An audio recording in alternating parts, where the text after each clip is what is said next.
Welcome back. In a moment, we'll examine the decline of the department store. But first, here are some other stories to keep an eye on. A school teacher and an 8-year-old student have been shot dead in their classroom in California. They were killed by the woman's estranged husband, who then took his own life. More executions have taken place in China, according to Amnesty International's annual death penalty report. The US has dropped from 5th place to 7th in a year that saw nearly 40% fewer executions. A migrant camp housing some 1,500 people in northern France has been destroyed in a fire. The Grand Cintre camp, located near the port city of Dunkirk, was completely destroyed in the blaze. Temporary accommodation has been arranged in 2 nearby gymnasiums. Once cathedrals of commerce, the big department stores in the big cities of the USA and Europe have fallen on hard times, with shoppers deserting the wide aisles and vast halls of goods in ever-decreasing numbers. After all, why bother to trek into the city when you can buy all you need online? Insight's Ty Genwright reports.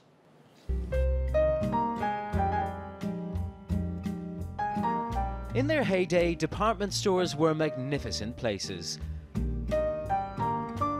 Cathedrals of consumerism offering the ultimate convenience. All manner of products in one destination and under one roof. And in Western cultures, they truly came to life at Christmas time.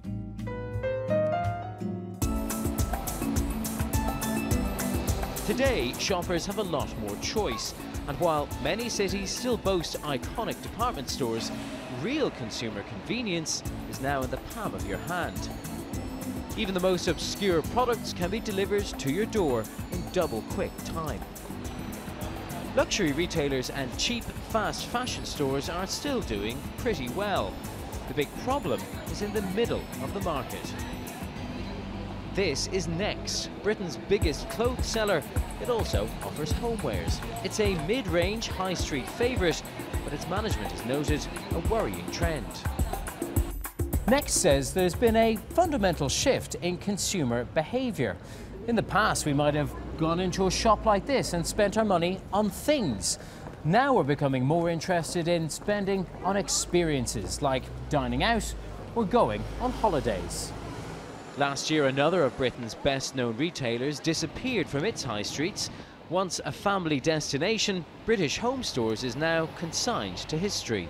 So why are we seeing so many failures in the mid-range of the market? If you consider we're standing in front of BHS at the moment, and there's H&M standing right next to it, the department stores, for the current consumers, they are looking for different experience. So when you have competition which can change their products, they can mix it up really fast, department stores are always going to struggle. In the 20th century, the name Sears, Roebuck and Company became a stalwart of downtowns and malls of the United States. Anything I buy at Sears, if I buy it here, and for some reason the size doesn't fit, they don't like the color, they can go to any Sears store and exchange it without any problem. Sears, where America shops. But not so much anymore. At its peak, Sears had 3,500 stores. Now there are fewer than 1,500 in the group. Last month it warned shareholders that its survival is in doubt. There's been so much change in retail in the last 12, 18, 24 months, but especially we saw it this last holiday season when shoppers around this country certainly have chosen to spend their money differently, not on consumer products the way they've been doing it. They chose not to be in physical stores as often. You can see one of the important things missing are customers. This video of a Sears store in Arizona was filmed in December, a time when you'd expect its aisles to be packed with Christmas shoppers. Instead, it was eerily quiet. A lot of the clothing and stuff looks like it's from the 90s. The video captured by Eric Pearson, who calls himself the retail archaeologist. You walk into that mall and it's very busy, and then the closer you get to the Sears store, it becomes more and more of a ghost town. The lights are on, everything's stocked. There's employees, walking around, but just no customers. Sears is an anchor store, and generally when an anchor store closes at a mall, that has a pretty negative effect. A lot of the stores that are around those anchors kind of depend on that traffic. And then once they close, it's sometimes like I said, it can start a chain reaction where just over the course of a year, more and more stores close, and you've got a big empty mall. In some parts of the United States, entire shopping malls have been deserted. Once upon a time, big-name retailers were engaged in a space race, rushing to occupy as much real estate as possible. Today, some are trying to find new uses. The point is not to lose your raison d'etre. They need to bring in experiences. So some examples would be department stores giving mini concerts, doing yoga sessions, yoga classes, and trying to kind of bring in consumers to essentially come to a space, enjoy their time, and purchase something at the same time. And for some, the race is now to dump space. This was, until recently, a Zara store, one of the world's most successful fast fashion retailers. Now, the chain does have several other outlets here on what is London's busiest shopping street. The fact that they chose to abandon this one shows just how much things are changing. On this busy street, this store won't stay vacant for long. But in quieter towns and shopping districts, the loss of a big shop can be a nail in their coffin. Ty Genwright reporting for Insight in London. Well, to discuss that further, I'm joined in the studio now by Elias Jashan, who's the editor of Retail Gazette. What do you think these big stores have done wrong? Well, it's not a matter of what they've done wrong. It's just, in my view, it's a matter of taking too long to catch up with the times. And possibly the biggest factor that they haven't caught up with is online and the growth of online retail and how consumers' shopping habits are changing rapidly over time. Yeah. So people, when people want to shop, if they're going to go to bricks and mortar stores, these days they want to have the full experience, the full package that comes with visiting the shop. It's a day out, it's an experience. Where back in the day, before the internet, people used to go to the shops for the experience and to just buy things that they need. Now, whenever we want to buy things that we need, we can just go do that online, that convenience of doing it after hours and 24 hours a day. Yeah, the biggest shop in the world is Amazon, and that's not even on the high street, is it? No, it's not. Not in the UK at least. It's opened up some cashier-free stores in the US, and it could come to the UK anytime soon. But you're correct. Amazon is definitely the biggest shopping center in the world, and catching up very quickly with Amazon is Alibaba, which is based in China.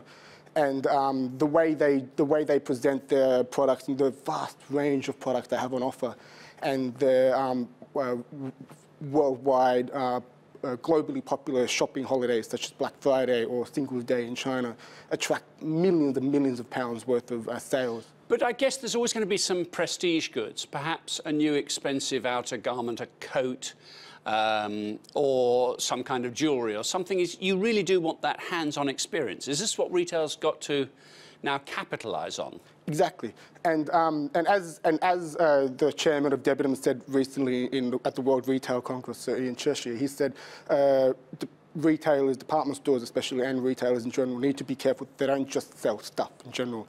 They need to sort of offer the full hands-on experience, to be specialised in a particular product, and give that customer. Stop trying to sell everything to everyone. Yeah, exactly. And go back to narrow niche markets again. Exactly, yes. And I think what he was trying to say is that people who work in retail and the powers that be in retail need to train their staff to be willing to bend over backwards for their customers, to make their customers feel special. And is it the case that if the experience is good, price isn't everything? You will pay a bit more if you get good service? Yeah, exactly. And I think that's... why not? I mean, if I feel like I'm feeling happy at a shop and this person, the shop assistant, is giving me a good service, of course I'll be happy to pay a bit more. And that's something that online retail would never be able to offer you. And that's something that, like you said, retailers do need to capitalise on. Elias Jashan, thank you very much indeed. No problem. We end our programme with the Insight Bite. This is a little something that we feel you should know. And in California, the thin blue line is getting a little greener.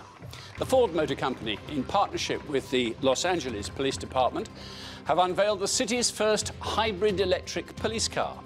With an impressive 0 to 90 kilometres an hour in only 6 seconds, the Cruiser is being called the first pursuit-rated hybrid police vehicle. It's expected to save the police force thousands annually in fuel and service costs, and is powerful enough for those high-speed chases.